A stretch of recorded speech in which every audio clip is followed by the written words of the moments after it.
ជំរាបសួរពុកម៉ែបងប្អូនដែលតាមដាននិងទស្សនារាល់เพจរបស់ខ្ញុំដែលនិយាយអំពីឱសថបុរាណខ្មែរដែលខ្ញុំបានចាស់ចាំពីលោកគ្រូរបស់ខ្ញុំហើយយកមកចែករំលែកជាមួយនឹងបងប្អូនបន្តដើម្បីបានជាចំណេះដឹងបាទហើយនឹងជាឯកសារយោងក្នុងការរករុក្ខជាតិ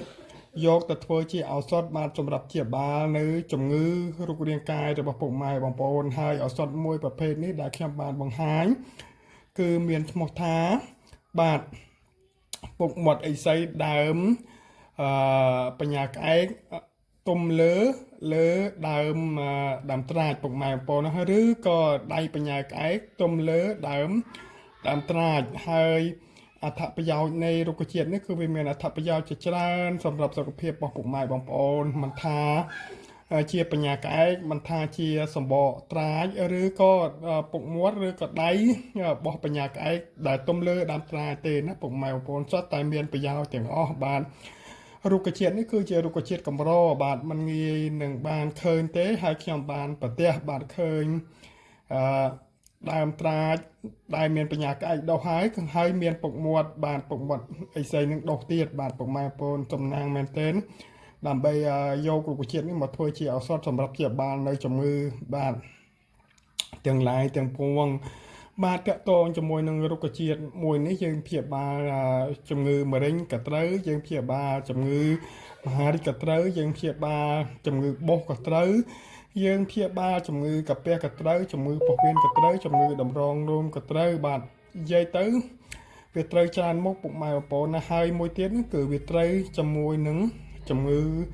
បាទជំងឺសើស្បែកផងដែរតកតងជាមួយនឹងរុក្ខជាតិនេះណាបាទហើយរុក្ខជាតិនេះបើបងប្អូនណាចង់បានគឺខ្ញុំមានបាទខ្ញុំមានប្រហែលជាបណ្ដល់2គីឡូទេពុកម៉ែបងប្អូនហើយជា1គីឡូទេចំហាធ្ងន់ទៅឃើញថាវា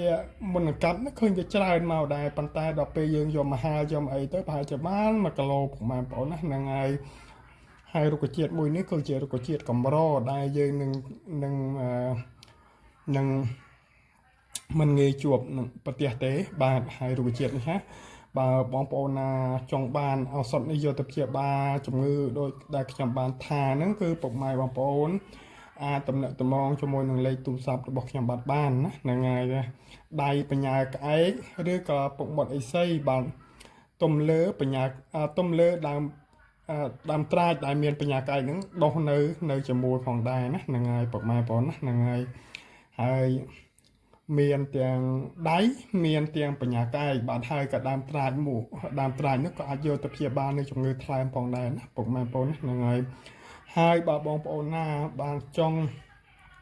ជាវជាមួយនឹងឱសថបុរាណខ្មែរបាទមិនថាជំងឺតម្រងនោមជំងឺកាពះជំងឺរលាកពោះវៀនជំងឺថ្លើមជំងឺមะเร็งជំងឺគិសជំងឺតកតង